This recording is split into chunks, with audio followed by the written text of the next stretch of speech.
Mi alma tiene sed de Dios.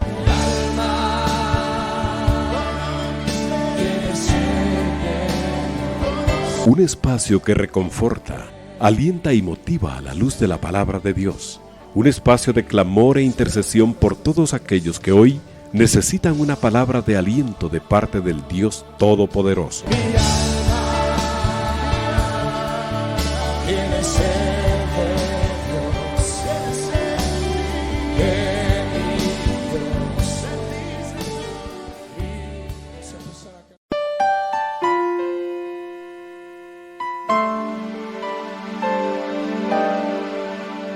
Amados hermanos, muy buenas noches, que Dios les bendiga. Mucho gusto poder saludarles en esta ocasión, en este subprograma de Mi Alma Tiene Sed.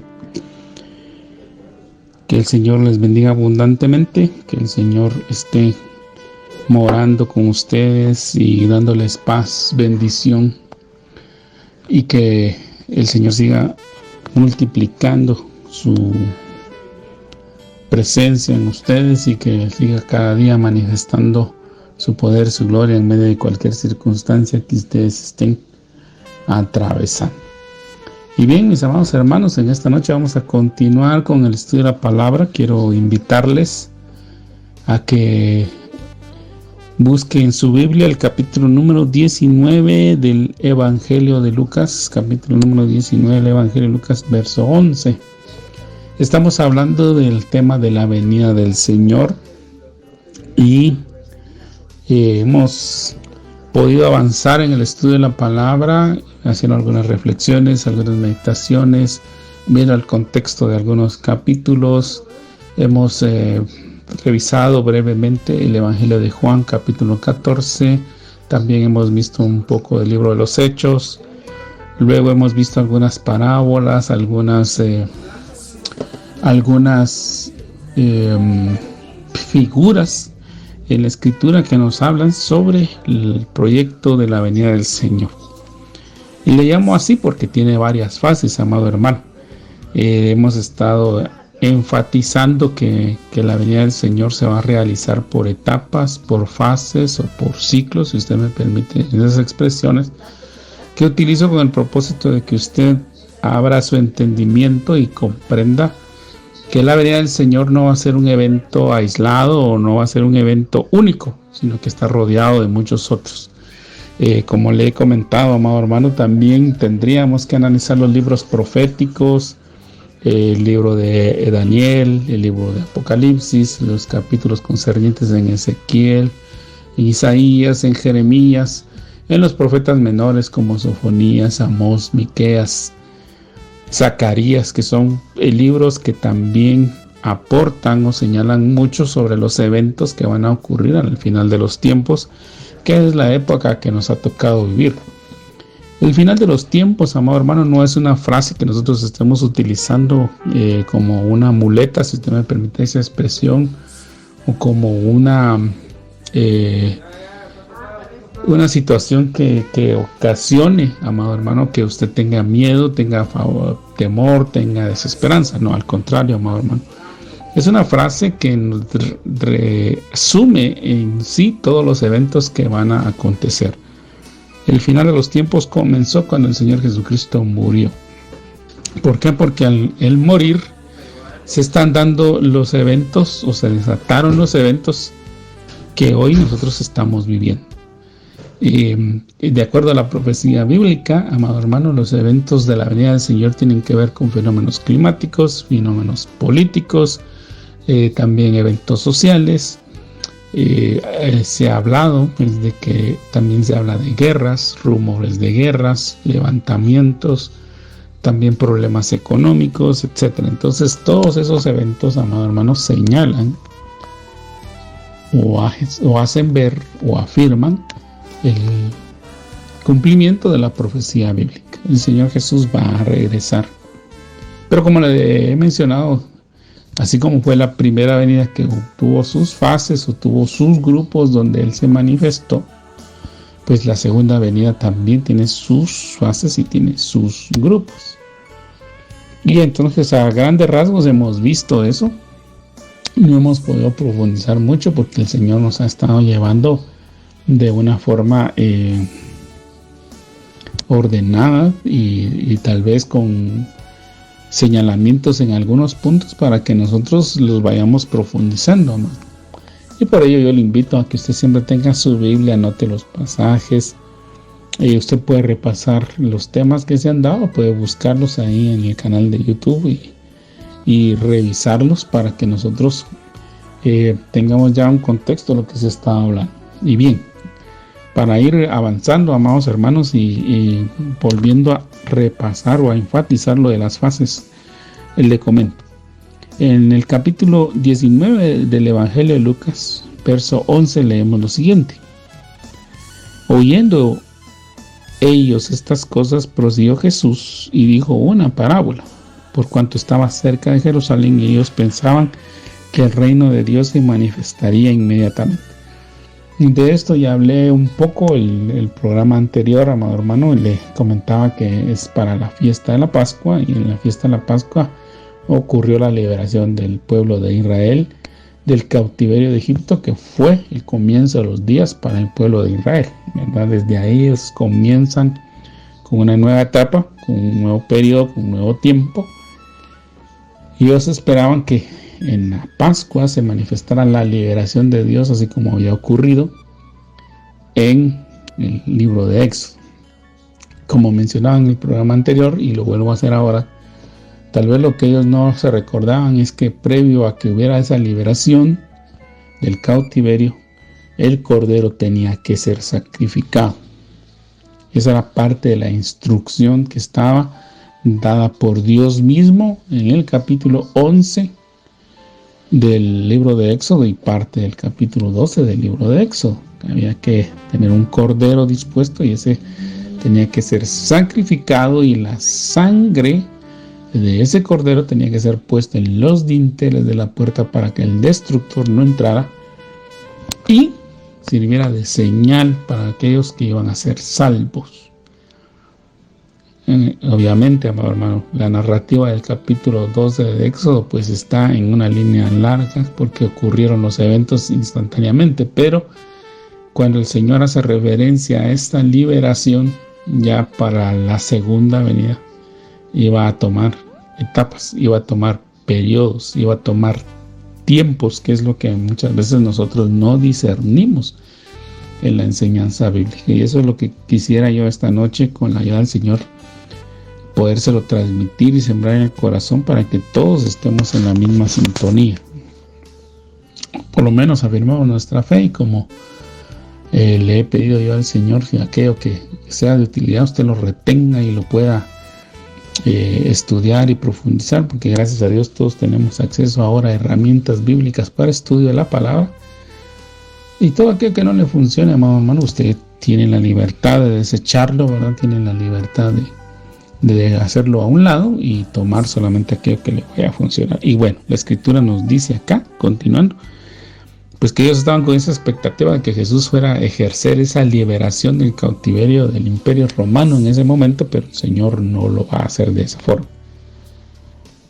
En este momento, amado hermano, antes de continuar, usted se recordará que en el libro de Daniel hay un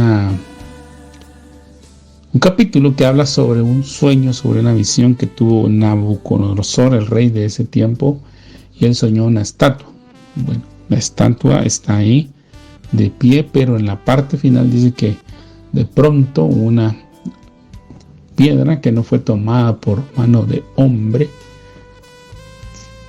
fue y lanzada contra aquella estatua y pegó en los pies y la derribó completamente hasta destrozarla, y después esa piedra se convirtió en un gran monte que inundó toda la tierra. Pues bueno, amado hermano, eso es lo que el Señor precisamente nos está hablando aquí en su regreso, en su venida, que la piedra que iba a derribar los imperios era la piedra del Evangelio. En el libro de Zacarías, precisamente, que es uno de los libros que he estado leyendo en este momento, de los libros proféticos que estaba leyendo en este momento, se dice que hay una piedra que Dios escogió, una piedra con 7 ojos, que en los ojos representan la mirada de Dios, pero también representan a esa piedra que Dios escogió y sobre la cual ha puesto su nombre. Esa piedra, esa roca, ese fundamento es Jesucristo. Recuérdese que el apóstol Pablo ya nos explica, por inspiración del Espíritu Santo, guiado por el Espíritu Santo o por orden del Espíritu Santo, nos explica que la piedra fundamental de la iglesia es el Señor Jesucristo.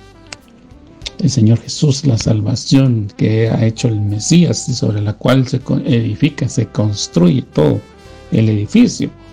Entonces, amado hermano, nuestro Señor Jesús es el que nos ayuda. Y entonces aquí el imperio romano estaba vigente, pero de acuerdo a la estatua de Daniel todavía tiene que haber otro imperio más. Un imperio que iba a tener mezclas, un imperio que iba a tener alianzas, pero que nunca iban a tener cohesión porque no se pueden mezclar. Y a la par iba a estar creciendo el evangelio, ¿verdad? Entonces se lo menciono porque son etapas que deben de ocurrir y que aquí precisamente casan. Entonces el Señor nos dice en el verso 12, dijo pues un hombre noble se fue a un país lejano. Él está hablando de sí mismo, porque ya le comentaba a él que si hubo alguien noble aquí en la tierra fue el Señor Jesús. Fuera de él no hubo otro.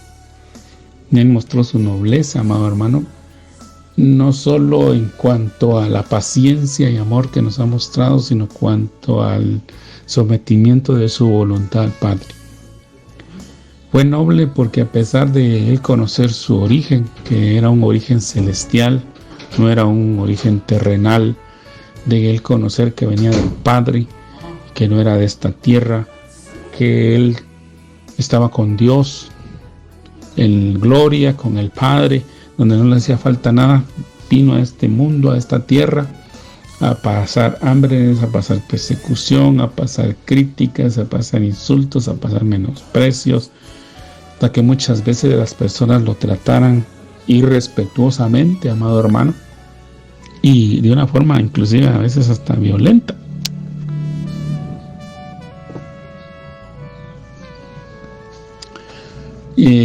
Personas que se atrevieron a cuestionar sobre su nacimiento, cuestionar sus enseñanzas, cuestionar su estado mental, porque usted sabe que algunos decían que él estaba loco. Incluso su propia familia, amado hermano, tenía el concepto de que Jesús estaba fuera de sí y que quisieron muchas veces como tomarlo y encerrarlo, pero él estaba muy cuerdo, estaba cumpliendo y haciendo la voluntad del Padre. Entonces, amados hermanos, el Señor sí mostró que él era un hombre noble, superlativamente, de todos aquellos que pudieran haber pisado esta tierra, que tuvieran o que se les pueda atribuir un origen noble. No hubo nadie más noble que nuestro Señor Jesús.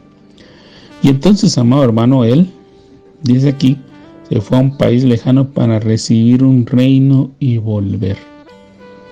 Como les he comentado, amado hermano, el Señor iba a recibir ese reino cuando él muriera, cuando él entregara su vida, porque él estaba mostrando en ese momento su sometimiento total a Dios, y entonces Dios lo iba a honrar de tal manera que le iba a dar un reino eterno. Y es parte precisamente de las visiones que Daniel tuvo, porque usted sabe que también en el libro de Daniel se ve que está el anciano de días, como se le da un título al Dios, al Señor, Dios Todopoderoso. No es que él sea un anciano en sí, sino que es un título respetuoso de alguien que tiene mucho tiempo y que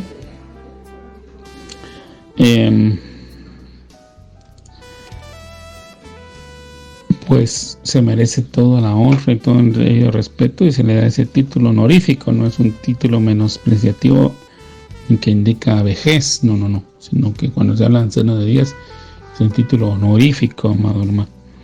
Y dice que un hijo de hombre se acercó a él para recibir de él el reino. Pues de esa forma, amados hermanos, es que el Señor Jesús recibió el reino. Entonces él tenía que morir entregar su vida, ofrecer ese sacrificio para posteriormente subir a los cielos y recibir el reino. En este contexto quisiera que analicemos entonces algunos versículos de la palabra. El primero, en el capítulo número 20 del Evangelio de Juan, dice la escritura. En el capítulo 20 se está hablando de la resurrección de Jesús, pero él ya había resucitado. Se está hablando de los eventos que pasaron después del día de reposo. Recuérdese que nuestro Señor Jesucristo fue sacrificado, fue muerto en la Pascua, y ya los datos históricos recientes nos muestran que en esa semana que el Señor entregó su vida, hubo una celebración de un gran sábado, como lo llama el Evangelio de Juan, un gran sábado, una fiesta solemne, muy solemne, un mega sábado. Por lo tanto, era una fiesta que estaba adicional al sábado semanal. Entonces, ese día, esa fecha importante, porque el sábado, amado hermano, no es un día específico. Tengo que corregir en ese sentido, amado. Algunas Biblias, por error, bueno, no sé si por error o por alguna manera de hacer entender, amado hermano, a las personas sobre el reposo semanal que el pueblo de Dios tenía por ley, porque es un mandato de Dios, le pusieron o tradujeron sábado, pero la palabra es hebrea y es Shabbat, ¿verdad? Algunas Biblias, yo he visto, yo creo que usted las tiene también, ponen un asterisco a la par y dicen aquí equivale a sábado, pero no es que equivalga a sábado. O mejor dicho, sí equivale a sábado en el sentido de que iba a haber un descanso, porque se supone que el séptimo día tenía que haber descanso, pero el séptimo día depende de cuando usted empieza a contar el inicio, porque si usted empieza a contar el inicio de la semana, por ejemplo el lunes, entonces el séptimo día, el de descanso, el de reposo, el de Shabbat, debería ser domingo. Pero si usted cuenta como primer día de la semana el domingo, pues el séptimo día va a ser sábado, el sábado semanal. Pero como le digo, depende de cuando se inicia a contar el primer día de la semana. Entonces es ahí donde a veces tenemos el conflicto, donde muchos nos causan confusión.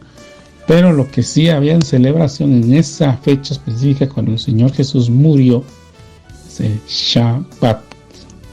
Y hubo un Shabbat solemne y el Shabbat semanal. Shabbat es reposo. Eso es lo que quiero transmitirle. Y se lo estoy mencionando para que tengamos claridad, que no entremos en contiendas y debates. Bueno, ese Shabbat, ese gran Shabbat ocurrió a mediados de la semana, un miércoles. El Shabbat implicaba la celebración de la Pascua, por lo que el Señor Jesús murió un miércoles. Ya las Biblias que traen estudios y anotaciones que ya son un poco más recientes y que han podido utilizar nuevo material bíblico disponible, ya nos señalan que efectivamente el Señor murió un miércoles. En ese Shabbat solemne cayó un miércoles, y por lo tanto el Señor resucitó en el siguiente Shabbat, que era precisamente el día de reposo. Entonces, si lo vemos ahí, tendríamos a jueves, a viernes, a sábado, tendríamos los 3 días y las 3 noches que efectivamente el Señor pasó en la tumba para cumplir la profecía del libro de Jonás, ¿verdad? Y entonces el Señor resucitó y se presentó al Señor. Y es por ello que en ese contexto le leo el Evangelio de Juan, capítulo 20. Dice la Escritura: en el verso 12.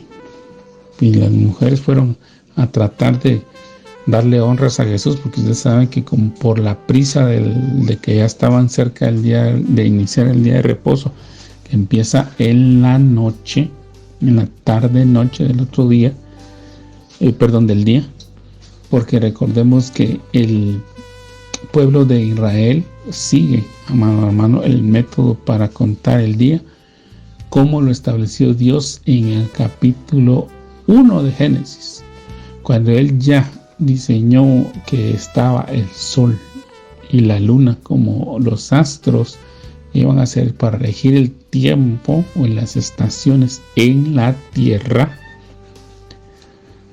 La escritura dice: y fue la tarde y la mañana del primer día. Así está en la escritura. No dice y fue la mañana y la tarde, no. Fue la tarde y la mañana del primer día. Entonces, el pueblo hebreo sigue esa misma tradición, ese mismo establecimiento del tiempo. Y ellos empiezan a contar desde las 6 de la tarde del día anterior hasta las 5:59 del día siguiente como un día, ¿verdad? Entonces, el Señor Jesús murió aproximadamente a las 3 de la tarde. Él ya había entregado al Espíritu, voluntariamente lo entregó, después de estar casi 6 horas crucificado. Entregó el Espíritu. Entonces los romanos, precisamente por respeto también a las culturas, porque eso hicieron para poderse establecer en cada uno, tener cierto respeto, no un total, sino un cierto respeto. Las culturas vinieron y entonces descolgaron de los maderos, de las cruces, a los cuerpos tanto del Señor Jesús como de los hombres que fueron crucificados con Él, de los malhechores que fueron crucificados con el Señor Jesús.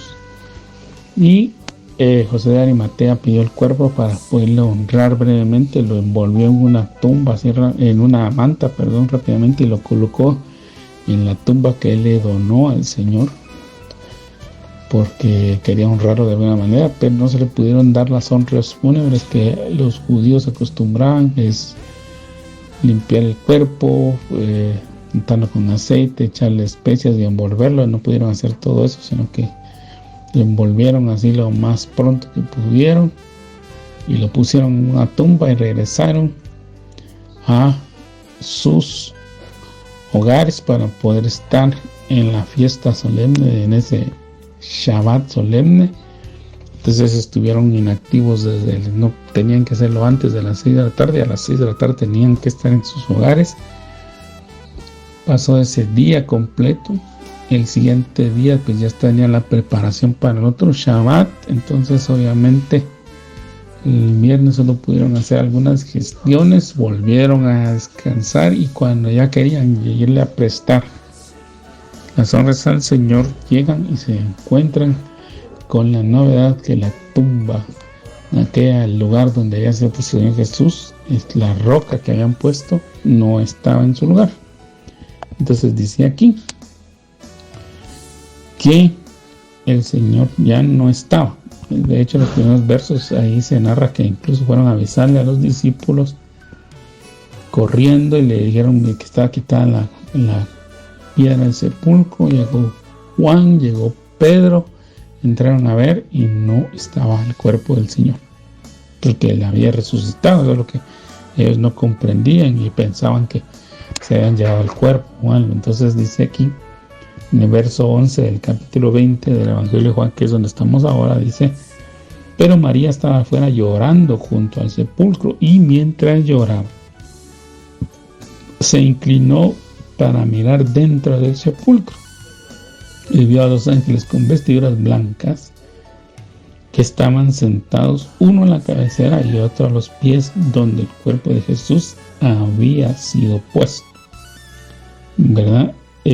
El Señor ya no estaba ahí, pero los ángeles estaban ahí como un testimonio de que Él ya había resucitado, ¿verdad? Él ya había salido de ahí. Y esos dos ángeles estaban en ese momento, hermanos, simbolizando aquellos dos querubines que habían sido puestos dentro del tabernáculo, en el lugar santísimo, donde reposaba el arca de la presencia de Dios, ¿verdad?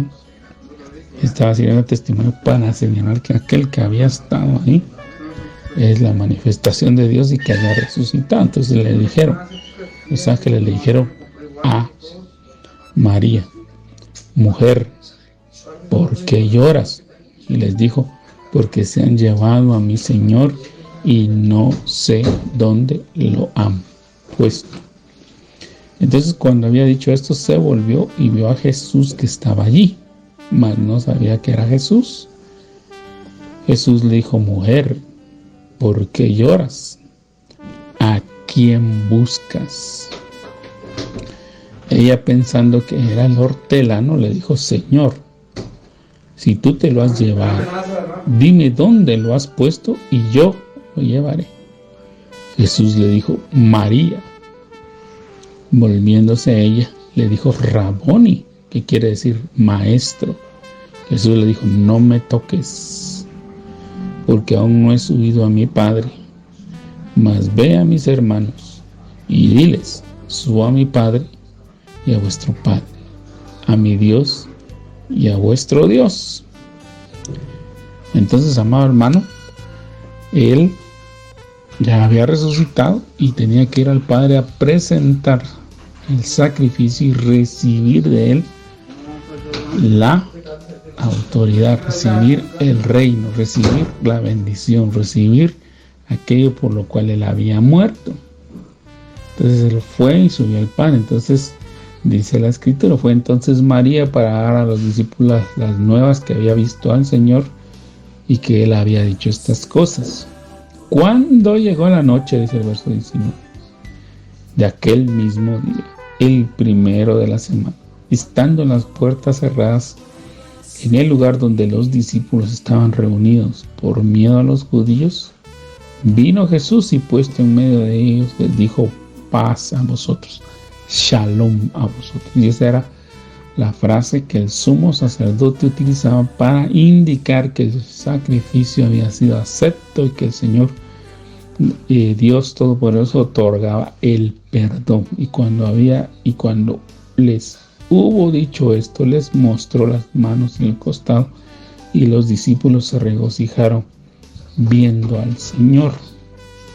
Entonces Jesús les dijo otra vez: paz a vosotros. Como me envió el Padre, así también yo os envío. Y habiendo dicho esto, sopló y les dijo: recibid el Espíritu Santo. A quienes remitiereis los pecados les son remitidos, y a quienes se los retuviereis les son retenidos. Entonces, amado hermano, vemos ahí que el Señor empieza a cumplir las facetas, o mejor dicho, ya en la parte final de su ministerio terrenal. Él deja evidencia de todo lo que Él realizó. Él resucitó después de haber vencido a la muerte, de haber llevado el pecado, de haber ido a traer cautivos, después de haber descendido, mejor dicho, a traer a los cautivos que estaban en el Seol. A todos los que estaban esperando la redención los había ido a traer y los llevó delante del Señor Dios Todopoderoso. Él fue a presentarse ahí, fue a recibir ese reino que el Padre le estaba dando a él por haber cumplido su voluntad a cabalidad. El haberse manifestado primero como sumo sacerdote del orden de Melquisedec, tal y como nos lo explica el libro de Hebreos, va y presenta esa ofrenda viva, esa ofrenda agradable, esa ofrenda aceptable que él había hecho en favor de la humanidad, porque le recordemos que el Señor Jesús murió por toda la humanidad, no murió por un segmento de la misma, menos por un grupo pequeño o por una nación específica, sino que Él murió por el mundo entero, porque el propósito de Dios, el plan de Dios es salvar a la humanidad. Cuando el Señor Dios Todopoderoso dio la promesa de salvación, se la dio a la humanidad que estaba representada en Adán y en Eva.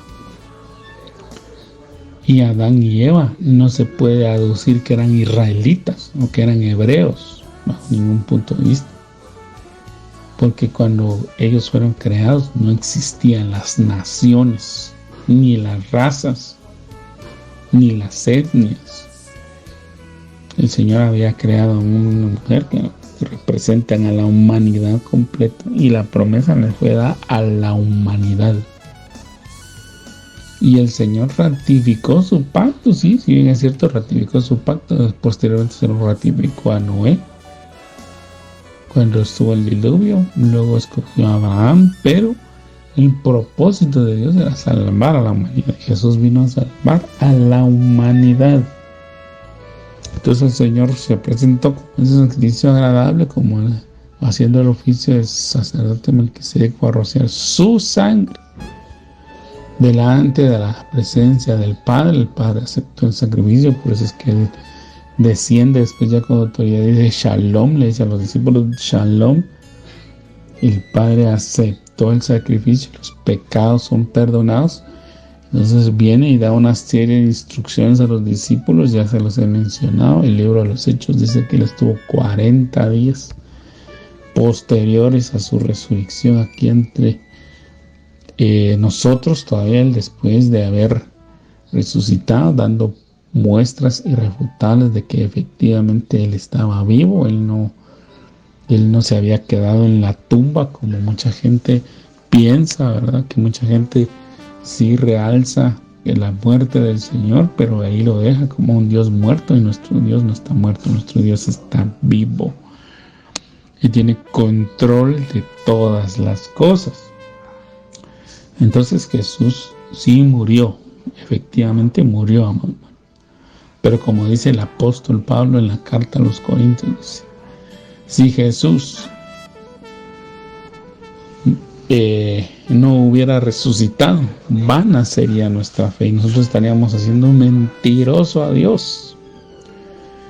Y si Jesús no resucitó, vana es nuestra fe. ¿Por qué? Porque un pilar fundamental, amado hermano, de la fe de todos los creyentes es que Jesús resucitó. Nosotros servimos a un Dios vivo. Es uno de los títulos que a Dios se le da, al Dios viviente. Y entonces, amado hermano, nosotros tenemos que agradecer profundamente ese sacrificio, esa bendición que Dios ha dado, porque Jesús mismo dice, como dice el libro de Hebreos, por eso es importante, amado hermano, que leamos el libro de Hebreos. Jesús, como sumo sacerdote, se presentó delante del Padre y entregó, él mismo ofició delante del Padre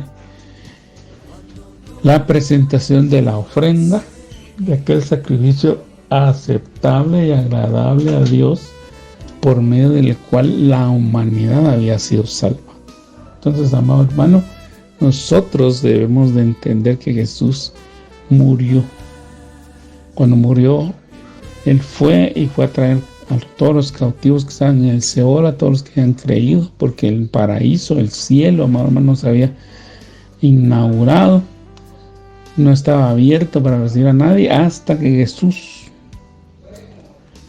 fuera el primogénito, fuera la primicia en todas las cosas. Y como Jesús resucitó y Él entonces fue a tomar a todos los cautivos de allá abajo, fue a vencer a la muerte, fue a vencer al infierno en su propio terreno, Él lo venció, porque el sacrificio, el cordero y el holocausto tenía que ser quemado, hermano. Por eso tenemos que leer el libro de Levítico, que es el manual sacerdotal, y ahí vemos que toda ofrenda era quemada, toda ofrenda simbolizaba lo que Jesús iba a hacer. Y Él fue, descendió a los infiernos, al Seol, ese lago de fuego, a ese fuego que estaba ahí, ese lugar de tormento, fue a tomar a todos los que habían creído en Él, que estaban esperando en Él,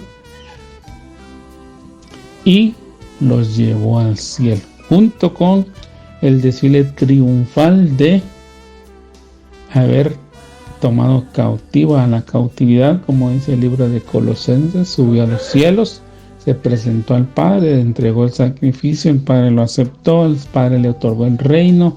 Ese desfile triunfal del desfile del triunfo del Señor, mejor dicho, fue presenciado por las potestades, y por eso dice en la escritura en Hebreos que los ángeles y todos le rinden potestad, le rinden pleitesía, mejor dicho, le rinden honor a Jesús, porque Él cumplió el deseo del Padre y por eso se le otorgó ese reino. Y entonces Él luego desciende, y por eso no permite, cuando María lo ve, Él no permite que lo toquen, porque el sumo sacerdote, cuando estaba presentando la ofrenda, cuando iba a presentar el sacrificio, no podía ser tocado por nadie, porque él tenía que entrar con pureza, con el haber sido apartado, tal como Jesús fue apartado de la humanidad por 3 días y 3 noches, habiendo estado él en el sepulcro, habiendo él puesto su vida, porque recordemos que el Señor puso su vida. Él dijo claramente: a mí nadie me la quita, y nadie se la puede quitar, porque el único autorizado era Dios, y Dios no le había dado permiso a nadie que se la quitara, sino que Jesús voluntariamente la ofreció. Por eso es la ofrenda aceptable, amado hermano, porque fue una ofrenda voluntaria la que el Señor hizo, de entregar su vida en favor de y por el rescate de la humanidad. Entonces Él va y no permite que María no toque, pero dice Jesús claramente: y aquí yo subo a mi Padre y a vuestro Padre, a mi Dios y a vuestro Dios. ¿Y a qué? A presentar la ofrenda, a presentar a todos los que llevaban cautivos, a todo lo que Él ya había derrotado y vencido. Por lo tanto, el Padre aceptó el sacrificio, el desfile triunfal. Él aceptó el reino, le fue dado el reino, porque sí cumplió lo que estaba establecido por parte de Dios. Y entonces, cuando Él lo recibe, desciende otra vez. Desciende porque recordemos que el tabernáculo donde el Señor presentó el sacrificio es el tabernáculo celestial, no fue el tabernáculo terrenal, amado hermano. Fue el tabernáculo celestial. El modelo del tabernáculo terrenal que hizo Moisés en Éxodo 25, amado hermano, fue tomado del tabernáculo celestial. Por eso Dios le dijo a Moisés que hiciera todo de acuerdo al modelo de lo que él había visto, no el modelo del que a Moisés le hubiera gustado o lo que Moisés hubiese querido, porque Dios no es así. Cuando Dios muestra algo, quiere que todo se haga de acuerdo al modelo que Él establece. Por eso debemos de tener cuidado, amado hermano, cuando algunos ministerios o algunos ministros empiezan a poner sus modelos, porque Dios no quiere que se haga nada de acuerdo al modelo del ministro. Todo se tiene que hacer de acuerdo al modelo de Dios. Y nunca debemos de perder de vista que el que murió por la iglesia es el Señor Jesús. El dueño de la iglesia es el Señor Jesús. Los mandamientos son los que da el Señor Jesús, y que Él ahora ha dejado al Espíritu Santo como el que guía a la iglesia. Y si el Señor usa ministros, porque eso es indudable, amado hermano, pero cuando aquellos ministros empiezan a apartarse del modelo divino, cuando aquellos modelos empiezan a apartarse de la guianza del Señor, nosotros también tenemos que pedirle al Señor Dios Todopoderoso que sea el que corrija a aquel ministro, o bien que nosotros tomemos distancia, amado hermano, para la salvación de nuestras almas, y no que esto vaya a causar un desvío terrible en la vida de muchas congregaciones. Entonces, amado hermano, como el Señor presentó el sacrificio en el tabernáculo divino, la figura aquí en el tabernáculo terrenal es que cuando el sacrificio había sido acepto y el Padre se había manifestado y había aceptado el mismo, el sacerdote ya podía salir del lugar santísimo al lugar santo, y luego del lugar santo tenía que cambiar para sus vestiduras, pues obviamente solo servían para oficiar en el lugar santísimo. Se ponía otras vestiduras y ya se presentaba al atrio donde estaba todo el pueblo esperando, y él pronunciaba esas palabras: Shalom, paz. Es decir, Dios ha aceptado el sacrificio y da como recompensa, da como respuesta que ustedes tengan una paz. La paz, Shalom, como le hemos llamado en algunos casos, pero tal vez la expresión correcta sería la manifestación o la traducción de Shalom como paz. Cuando se habla Shalom, se está hablando de una paz integral en el espíritu, alma, en el cuerpo, también económica, también financiera, también con los nuestros. Es una paz sobreabundante, amado hermano. Es una paz que no se habla solo de la ausencia de un conflicto, ¿verdad? Sino que se está hablando de una bendición que comprende, como le repito, el espíritu, alma y cuerpo. Eso es lo que esa paz comprende. Y esa es la paz que el Señor envía. Por eso cuando Pablo nos habla, dice que él espera que la paz de Dios, que sobrepasa todo entendimiento y que guarda nuestros corazones y pensamientos en Cristo Jesús, sea sobre nosotros. Es de ese tipo de paz que él está hablando. Una paz que nosotros a veces no podemos dimensionar, o que la palabra paz se queda corta para definir, amado hermano. Así que yo le invito a que usted busque esa situación del Shalom, que se traduce como paz, que está creo que en el Levítico 26. Ahí usted puede ver todo el alcance de esa bendición del Shalom. Entonces el Señor tuvo que descender nuevamente de los cielos para presentar aquí en la tierra, decirle a los discípulos, y esa era parte del mensaje que los discípulos tenían que recibir. Parte de las minas, parte de los talentos que el Señor nos dio fue precisamente ir a anunciar que el sacrificio que el Señor había aceptado, que el Señor había realizado, había sido aceptado por el Padre. Es por ello que nosotros predicamos la salvación, amado.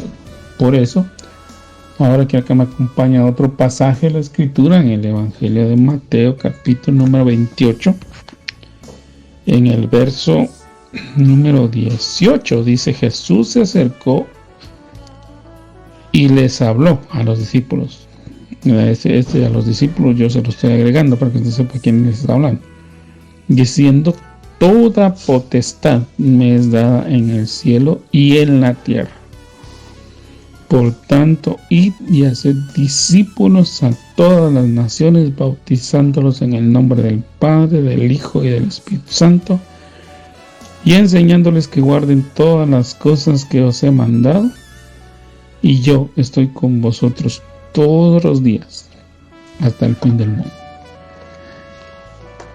Amén. Pero, amado hermano, en todo el contexto de esta etapa final del ministerio del Señor Jesús, tenemos que ir analizando todo lo que la Escritura dice. Precisamente en el Evangelio de Lucas, capítulo 24, dice que el Señor ya había resucitado. Como tenemos que entender, amado hermano, los evangelios son relatos complementarios, ¿verdad? Cada evangelio tiene hechos que a veces se comparten en los otros evangelios, pero a veces hay eventos particulares que solo los escribió uno de los escritores del evangelio, como un hecho propio, si usted me permite tal vez esa expresión, o tal vez un hecho que solo vamos a encontrar en ese evangelio.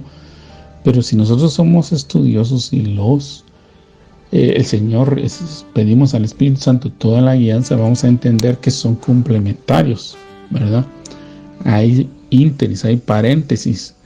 Juan, el que escribe el Evangelio, el discípulo, el apóstol, dice: miren, yo solo he escrito algunas cosas porque pienso que si yo escribiera todo lo que Jesús dijo e hizo, no cabrían los libros en el mundo de todo lo que él dijo e hizo. Entonces, hay cosas que Juan ya no escribió porque pensó que iban a ser demasiada información, o que él consideró que quizá iban a causar que las personas tal vez ya no accionaran, y el evangelio era de acción, porque el Espíritu Santo pues obviamente nos va a dar todo aquello que nosotros necesitamos saber para poderlo compartir, para poderlo predicar, para poderlo enseñar, para poderlo ministrar. Entonces vemos que en el evangelio de Lucas hay un complemento, amado hermano. Vemos que antes de que el Señor se reuniera con los discípulos en el capítulo 20, en los versos 19 en adelante que hemos leído de Juan, parece que había unos discípulos que estaban saliendo, amado hermano, de Jerusalén, se estaban yendo por el temor que había. Pues precisamente el evangelio de Juan lo aclara, dice que la gente tenía temor, ¿verdad? Los discípulos tenían temor de que así como habían capturado al Señor Jesús, que lo habían azotado, que lo habían juzgado, que lo habían matado, ahora la persecución se levantara en contra de ellos, y que ellos fueran pues acusados de traición, de sublevación, de alguna cosa. Entonces ellos temían por su vida, ¿no? Temían por su vida, y pues se estaban escondiendo. Una reacción clara que vemos ahí de la humanidad de los discípulos, amado, y de la humanidad que usted y yo podemos experimentar en determinado momento. Pero vemos acá que entonces el evangelio de Lucas nos complementa, amado hermano, algunos eventos. Como le comento, parece que algunos discípulos estaban yéndose ya, y entonces Jesús va a traer a esos discípulos, a esas ovejas, como el buen pastor. Jesús mismo había enseñado la parábola del buen pastor, y dice que cuando el buen pastor se da cuenta que una de sus ovejas falta, deja a las 99 y va en busca de la que se había perdido.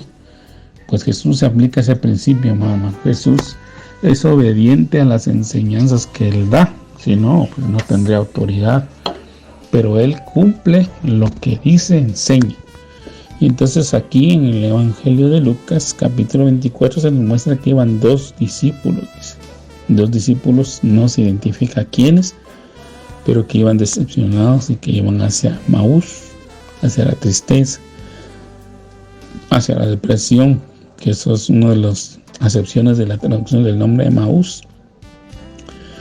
Y iban platicando entre ellos todo lo que había ocurrido con Jesús, todo lo que habían presenciado, el juicio, la crucifixión. Claro que todo lo observaron a escondidas, a la distancia, porque la escritura dice que los discípulos observaban todas estas cosas a la distancia, y que el único que estaba cerca era Juan.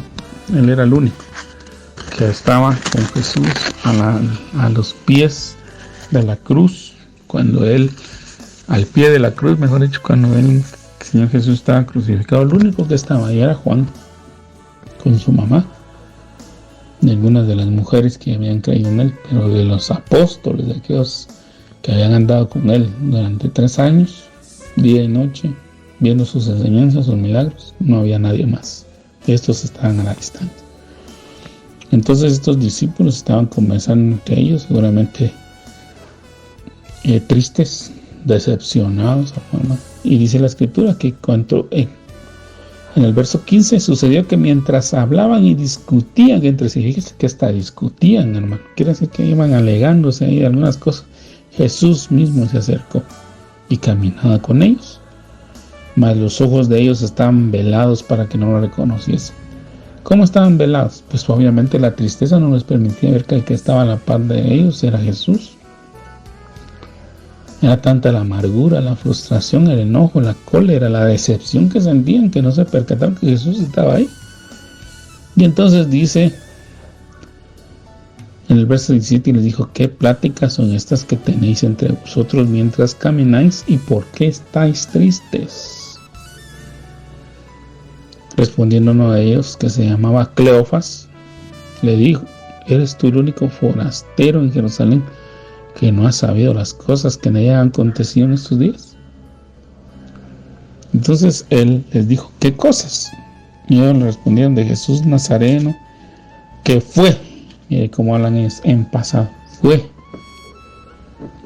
profeta, poderoso en obra y en palabra delante de Dios y de todo el pueblo, y cómo lo entregaron los principales sacerdotes y nuestros gobernantes a sentencia de muerte y le crucificaron. Pero nosotros esperábamos, y todo el tiempo pasado con tristeza y con decepción, que Él era el que había de redimir a Israel. Y ahora, además de todo esto, hoy ya es el tercer día que esto ha acontecido. Aunque también nos han asombrado unas mujeres de entre nosotros, las que antes del día fueron al sepulcro, y como no hallaron su cuerpo, vinieron diciendo que también habían visto visión de ángeles quienes dijeron que Él vive. Y fueron algunos de los nuestros al sepulcro. Aquí está hablando el detalle que está narrado en el Evangelio de Juan capítulo 20, donde Pedro y Juan fueron a verificar esto. Y hallaron así como las mujeres habían dicho, pero a Él no le vieron. Entonces Él les dijo, Jesús les dice: oh insensatos y tardos de corazón para creer todo lo que los profetas han dicho. ¿No era necesario que el Cristo padeciera estas cosas y que entrara en su gloria? Y comenzando desde Moisés y siguiendo por los profetas, les declaraban todas las escrituras lo que de Él decían. Y llegaron a la aldea donde iban. Él hizo como que iba más lejos, mas ellos le obligaron a quedarse diciendo: quédate con nosotros. Entonces, amado hermano, después vemos que ellos ya entendieron que era el Señor Jesús, se regresaron, fueron a buscar a los discípulos, le fueron a decir: miren, si hemos visto al Señor. Ya se da el evento en el capítulo 20, verso 19 en adelante del Evangelio de Juan, que les acabo de leer. Pero lo que me llama la atención y por lo que les estoy leyendo esto es que dice en el verso 46: y les dijo: así está escrito, y así fue necesario que el Cristo padeciese y resucitase de los muertos al tercer día, y que se predicase en su nombre el arrepentimiento y el perdón de pecados en todas las naciones, comenzando desde Jerusalén. Y vosotros sois testigos de estas cosas. Aquí yo enviaré la promesa de mi Padre sobre vosotros, pero quedaos en la ciudad de Jerusalén hasta que seáis investidos del poder desde lo alto. Pero en el verso 44 dice: estas son las palabras que os hablé estando aún con vosotros, que era necesario que se cumpliese todo lo que está escrito en mí, en la ley de Moisés, en los profetas y en los salmos. Entonces, amado hermano, nosotros tenemos que entender que todo lo que estaba escrito de Él en su primera venida estaba escrito en la ley de Moisés, en los profetas y en los salmos. Pero también en la ley de Moisés, en los profetas y en los salmos, también está relatada en la segunda venida del Señor. Y así como a veces nosotros no podemos interpretar ni comprender lo que ocurre en la primera venida del Señor y por qué Él tenía que morir, aunque Él aquí ya nos lo ha dejado muy claro, amado hermano, yo creo que está muy claro lo que ahí tenía que ocurrir. Doloroso, fuerte, difícil, sí, pero ocurrió. Se cumplió en cabalidad tal y como el Señor lo había establecido. La probabilidad que las profecías se cumplieran era de 1 en 1 millón, pero Jesús cumplió todas y cada una a cabalidad, amor. En otras palabras, lo que quiero decir es que era improbable que una persona cumpliera todas las profecías que estaban descritas en la Biblia, pero Jesús las cumplió una a una. Y ante los ojos de la multitud, pero como a veces nuestro entendimiento está cegado o nuestro entendimiento está cargado, a veces no hemos prestado la suficiente atención, amado hermano, no vemos que en Jesús se manifestaron todos y cada uno de los eventos que Dios mismo había descrito, que Él había dado por anticipado que iban a ocurrir y que eran necesarios para el cumplimiento de la profecía bíblica. Pues se cumplieron, y Jesús luego ya les explica a sus discípulos después de haber resucitado, de haber presentado al Padre el sacrificio vivo, agradable y aceptable, y descender y decirle Shalom, les explica Miren, yo vine a cumplir lo que está establecido de mí en las Escrituras.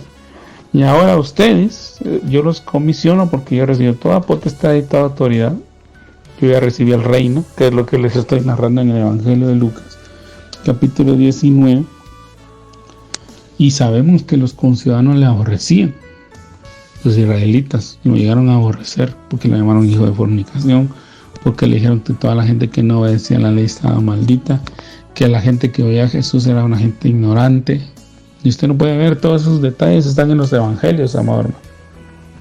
De hecho, todavía cuando ya el Señor nos dejó a ellos delegados, la iglesia sí empezó a tener ya su persecución porque predicaban en el nombre de Jesús. Hacían milagros de sanidad en el nombre de Jesús, los azotaban por predicar el nombre de Jesús, los encarcelaron por predicar el nombre de Jesús. Y muchos fueron muertos por predicar a Jesús. Muchos de los apóstoles murieron fuera del territorio de Israel por haber predicado el Evangelio de Jesús. Un Evangelio de salvación, un Evangelio que liberta, un Evangelio que renueva, que cambia las vidas, un Evangelio que trae entendimiento, hermano, porque aquí dice la Escritura en que el Evangelio, el mensaje de salvación que Jesús deja, nos abre el entendimiento para comprender las Escrituras. Eso es muy cierto, hermano. Yo puedo testificar de ello, porque yo pues sí tuve la bendición, amado hermano, por el amor que mi padre tenía por la Biblia. Él tenía una Biblia que todavía está preservada donde están sus cosas. Y yo la tomé muchas veces, la leí porque él me pedía que se la leyera. En los últimos días de su vida yo también se la estuve leyendo ahí. Lo acompañé varios días leyéndosela cuando pude.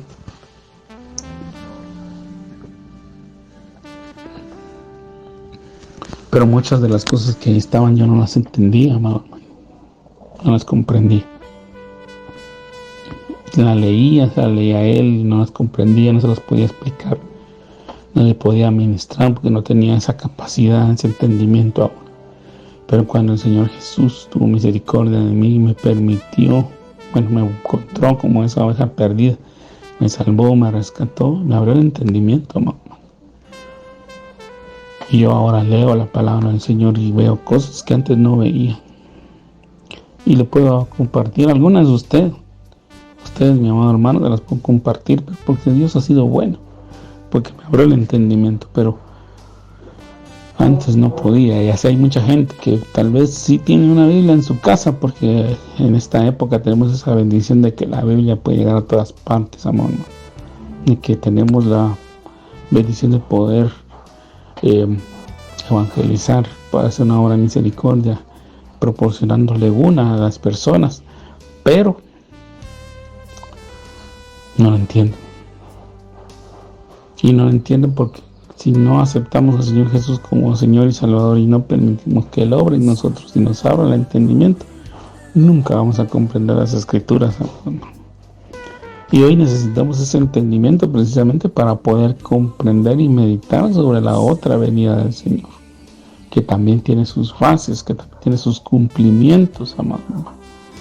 Yo estoy tocando algunos puntos, tal vez no con la profundidad que debiera, amado hermano, pero sí con el hecho de motivarle a que usted encuentre en la Escritura esas bendiciones que el Señor tiene y que Él va a regresar por su iglesia. Por eso otro de los puntos que espero poder ver ya más adelante es ese proceso del arrebatamiento, que es una de las facetas o una de las pasos, si usted me permite, de la segunda venida del Señor, que ahora muchos cuestionan y que muchos debaten y que muchos ponen en duda. Algunos que la predicaron por años ahora ya han dejado de creer y la cuestionan, e incluso hasta están llevando a la gente a apostatar y a pecar. Pero nosotros debemos de esperar a nuestro Señor. Prepárese. Esta es la motivación. Que no olvidemos que el Señor viene. Que no dejemos de creer, que esperemos, porque Él nos mandó a esperar, amado hermano. Yo sé que a veces nos gana el deseo de investigar y ver la fecha, porque a quien no le gustaría que el Señor viniera allá, amado hermano, y saber. A veces no la da porque somos demasiado orgullosos y demasiado vanidosos, amado hermano. Y si a nosotros nos dieran la fecha, y Dios tal vez hasta haríamos de nosotros un becerro de oro, porque diríamos, sepa el gran secreto, haríamos campañas, haríamos anuncios en la prensa, radio, televisión, yo tengo la fecha en la que el Señor va a venir. Y eso va a ser un gran pecado, hermano. Entonces mejor lo que el Señor nos mandó es que nosotros nos preparemos, que nosotros velemos y que nosotros esperemos. Pero hagamos nuestra parte, estudiemos las Escrituras, meditemos. Y bien, mis amados hermanos, el tiempo se me ha ido, pero vamos a orar brevemente. Padre, en el nombre de Jesús, gracias te doy por esta noche en que nos has permitido estudiar tu palabra, que nos has permitido profundizar en la misma y pues retomar algunas cosas que ya nos has enseñado, Señor, para que las vayamos reconsiderando y meditando en nuestro corazón, Padre, para poderte esperar con la debida preparación, pero sobre todo con el amor ardiente en ti. Así que te ruego, Padre, que por todas las necesidades que mis hermanos puedan tener, tú intervengas poderosa y milagrosamente en la vida de cada uno de ellos. Trae sanidad, trae provisión económica, trae trabajos, trae resolución de conflictos legales, laborales, familiares, matrimoniales. Señor, en el nombre de Jesús, opera poderosamente en todos y cada uno de aquellos. Pon paz en aquellos lugares donde hay conflictos, Señor, que seas tu gloria, tu manifestación preciosa y poderosa sobre todos y cada uno de nosotros, en el nombre de Jesús. Amén y amén. Gracias, amado hermano, que Dios le bendiga, que pase una bendecida noche, y si el Señor lo permite, en una próxima oportunidad estaremos compartiendo nuevamente con ustedes en este espacio radial.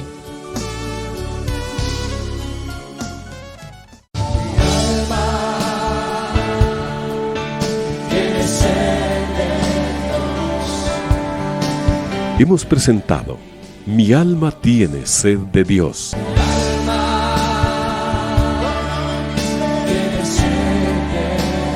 Te invitamos a escuchar nuestra próxima audición, cuando nuevamente estaremos delante del Señor exclamando: